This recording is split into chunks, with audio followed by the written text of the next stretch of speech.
घर अंदर कदे झगड़ा हो जाए ना, औलाद दा ते बाप दा झगड़ा, ते बाप पुत्र दे चेहरे तमाचा मार दे। पुत्र बार बार बोली जा रहा सी, पुत्र बाप दे आखे नहीं सी लग रहा, पुत्र बाप दी ना फरमानी पिया करदा सी। बाप नूं गुस्सा आ गया, इन्हें चेहरे ते तमाचा मारिया, पुत्र दी अखां चों आंसू आ गए। ते पुत्र आंदा जा बाबा तेरा घर पे आई, अज दे बाद मैं तेरे घर नहीं आना। ना ना दारो, अपने बाप नाल नाराज हो के ना जा, तेरे चेहरे तमाचा बात अंदर बजे है। बाप दे कलेजे दर्द पहले उठ पे है, मेरा पुत्र की सोचेगा, मेरा बाप मेरे नाल प्यार नहीं करदा, मेरा बाप मेरे नाल मुहब्बत नहीं करदा। पुत्र नाराज हो के चला जाए ना, जिवें मां दरवाजे वल तकदी रहिंदी है, इवें बाप भी दरवाजे वल तकदा रहिंदा है। शाम हो जाए ना, बीवी खाना बना के ले आंदी है, इंज लुकमा तोड़िया ते खान लगा। आंदा नहीं अल्लाह वाली है, भला दस ना मेरा पुत्र भी आया कि नहीं आया। उन्हें आखिया अजे तक ते नहीं आया, इंज लुकमा वापस रख दिता।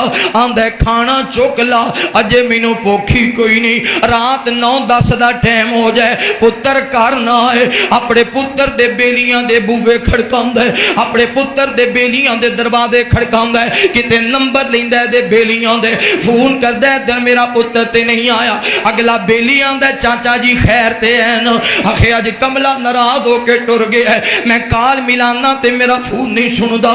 तेरा बड़ा बेली है, ओनू काल कर, ओनू कह तेरे बाप दा गुजारा नहीं हो रहा, घर आ जा, तेरे बाप नू नींद नहीं आ रही, घर आ जा। ओनू कह तेरा बाप कहंदा हुण मैं तेनू नहीं मारदा, हुण मैं तेनू गुस्से नहीं हुंदा, पुत्र वापस आ जा। तेरा बाप तेरा इंतजार पिया करदा है, तेरे विच ते तेरे प्यो दी जान वसदी है। जिथे भी ये घर टोरिया, जे पुत्र घर आ भी जाए, मां नाल सुलह कर लैंदा है, बाप नाल सुलह नहीं करदा। बाप इंतजार करदा है मेरा पुत्र आएगा, हाथ बन के आखेगा बू मेरे कोलों गलती हो गई है, मैं दे हाथ चुम लवांगा, पुत्र नू सीने नाल ला लवांगा। मेरा पुत्र आएगा, अबू जी माफ कर देवो, मैं पुत्र नू सीने नाल ला लवांगा। पुत्र नहीं आंदा, बेटा नहीं आंदा, उमें तकबर दे अंदर है। ते बाप थोड़ी देर इंतजार दे बाद आंदा है, चल ए नहीं बुलांदा ते ना बुलाए, मैं बुला लेना वा, एदा गुजारा हो सकदा है पर मेरा गुजारा ते नहीं हो सकदा।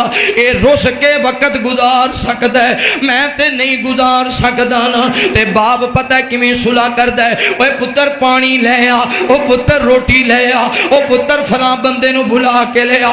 चल इस बहाने ही मेरा पुत्र बोल पैगा। हुण प्यो हाथ बननों तेरे आ, प्यो पुत्र दे पैर ही पैण तेरे आ। फिर इंज करके ना आंदा कोई गल नहीं, इनू अज मेरी कदर नहीं है, उदों कदर होएगी जदों इहदे कंधियां ते मेरी मैयत होएगी, उदों कदर होएगी जदों मैनू लाह दंदर उतारेगा, उदों कदर होएगी जदों दुखी होएगा। इनू हौसले देने वाला कोई नहीं होएगा, इहदियां फीसां भरन वाला कोई नहीं होएगा, 1 to 5 लैके देने वाला कोई नहीं होएगा, शहर अंदर प्लाट लैके देने वाला कोई नहीं होएगा, इहदी कंड ते थापड़ा मारन वाला कोई नहीं होएगा।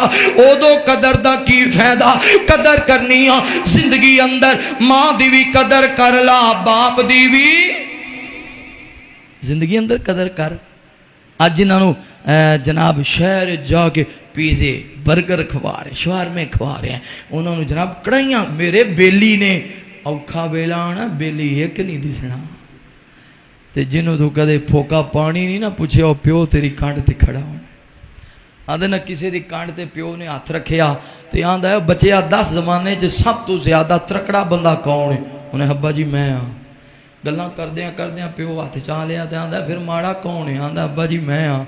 बुजरा इको ही जवाब दिता ही, आंदा अब्बा जी जदों तेरा हथ मेरी कंड ते होवे ना, जदों तेरा हथ मेरी कंड ते होवे ते जमाने च मेरे तो त्रकड़ा ही कोई नहीं, ते जदों तू हथ चा लवे ना अब्बा तो फिर मेरे नाल किन्ने होना? सारे छड़ दिंदे ने पर बाप छड़दा, हालांकि उन्होंने कदे तू एक दिन भी पीजा नहीं लिया के दिता होना, एक दिन भी उहदी रोटी नहीं बनाई होनी। मेरे दोस्तों, माँ बाप दा नेमुल बदल कैनात विच होर ना कोई जागे ते सहारा मिलना,